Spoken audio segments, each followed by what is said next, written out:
ભારતમાં ગાડીઓને લઈ લોકોની પોતાની અલગ અલગ માન્યતાઓ છે।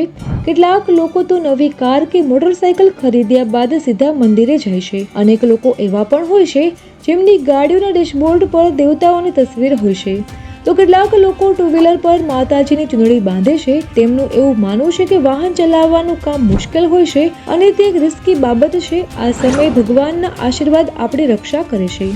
પરંતુ શું તમે બુલેટ મંદિર વિશે સાંભળ્યું છે? સાંભળીને નવાઈ લાગી ને? હા, પણ રાજસ્થાનમાં એક એવું મંદિર છે। પાલી જોધપુર હાઈવે પર ચોટીલા ગામની સડકના કિનારે એક ઝાડની પાસે પથ્થરનો ચબૂતરો બન્યો છે। અહીં બુલેટ મોટરસાયકલ છે અને જોધપુરથી આ મંદિરનું અંતર 53 કિલોમીટર છે। આ મંદિરની સાથે એક દુઃખદ માન્યતા જોડાયેલી છે।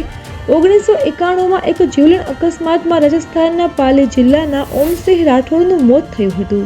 જ્યાં ઓમનો એક્સિડન્ટ થયો હતો તે જગ્યા પર બુલેટ હતું, જે બાદ પોલીસે તે બુલેટ લઈને પોલીસ સ્ટેશન લઈ ગયા હતા। પરંતુ વારંવાર પોલીસ સ્ટેશન બુલેટ લઈ જવા બાદ પણ જે જગ્યા પર અકસ્માત થયો હતો ત્યાં બુલેટ ચમત્કારિક રીતે પહોંચી જતું હતું। જે બાદ આખરે પોલીસે આ બાઇક પરિવારના સભ્યોને સોંપી હતી અને ત્યારબાદ ઓમસિંહ રાઠોડના પિતાએ તે જગ્યાએ ઓમ બન્ના ધામ નામનું મંદિર બંધાવ્યું, જે હવે બુલેટ બાબા તરીકે ઓળખાય છે।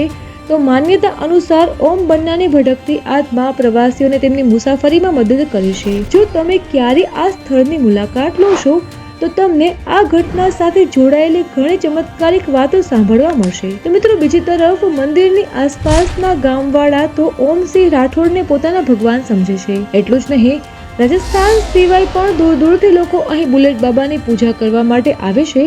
તેની સાથે લોકો બાઇક પર માનતાનો લાલ દોરો બાંધે છે। લોકોનું કહેવું છે કે અહીં તેમની માનતા પૂરી થાય છે। સાથે જ કહેવાય છે કે પૂજા કરવાથી અને દારૂનો પ્રસાદ ચડાવવાથી મનોકામના પૂરી થાય છે। તો હાલમાં આ મંદિરની દેખભાળ ઓમ બન્નાના પરિવારજનો જ કરે છે।